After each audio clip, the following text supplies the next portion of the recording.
এই একটা মাত্র রত্ন যে আপনাকে রাস্তার ফকিরও করে দিতে পারে, আবার আপনাকে রাজাও বানিয়ে দিতে পারে। বলিউডের শাহেনশাহ অমিতাভ বচ্চনের হাতেও কিন্তু এই নীলা দেখেছেন। মাত্র 250 টাকা থেকে আমাদের নীলা কালেকশন কিন্তু শুরু হয়ে যাচ্ছে। আফ্রিকান, শিলনি সব রকম মাইন্সের কিন্তু ব্লু সাফায়ার পেয়ে যাবেন।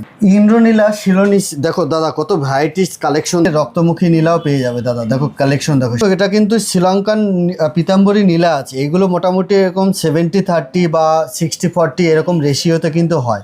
এরকম অর্ধেকটা নীল থাকবে আর অর্ধেকের মতো কিন্তু হালকা পিত কালার মানে ইয়েলিশ কালার থাকবে। তাহলে কিন্তু যাদের বৃহস্পতি এবং শনি যাদের ডাউন থাকে তাদের পিতাম্বরী নীলা পড়তে হয়। যার যেমন বাজেট তেমনি কিন্তু আমাদের কাছে নীলা কালেকশন কিন্তু পেয়ে যাবে। অপরাজিতা, শিলনিস নীলা কোয়ালিটি দেখো কত সুন্দর কোয়ালিটি। এখানে কিন্তু অরিজিন টেস্ট করা আছে, আমাদের আইজিআই রিপোর্ট কার্ড সহ। যারা আন্টি করে মনে হচ্ছে যে এখান থেকে বাদিয়ে নেবেন, আমাদের এখানেই কিন্তু নিজস্ব কারখানায় আপনারা আন্টি করে কিন্তু ধারণ করতে পারেন। নীলা এমন একটা রত্ন যেটা কিন্তু নিজের ইচ্ছে মতো বা মনে হলো যে আমি এটা পরে নিলাম, একদমই ঠিক নয়, ভুল ডিসিশন। অবশ্যই ভালো একটা অ্যাস্ট্রোলজার পরামর্শ অনুযায়ী কিন্তু পড়া উচিত। স্ক্রিনে দেওয়া নাম্বারে আপনারা যোগাযোগ করুন। আর আমাদের অল ওভার ইন্ডিয়াতে কিন্তু হোম ডেলিভারি পুরোপুরি ফ্রি, এবং আপনারা ব্যান্ডেল বা চুচুড়া শোরুমে ভিজিট করে এসেও পারচেস করতে পারেন।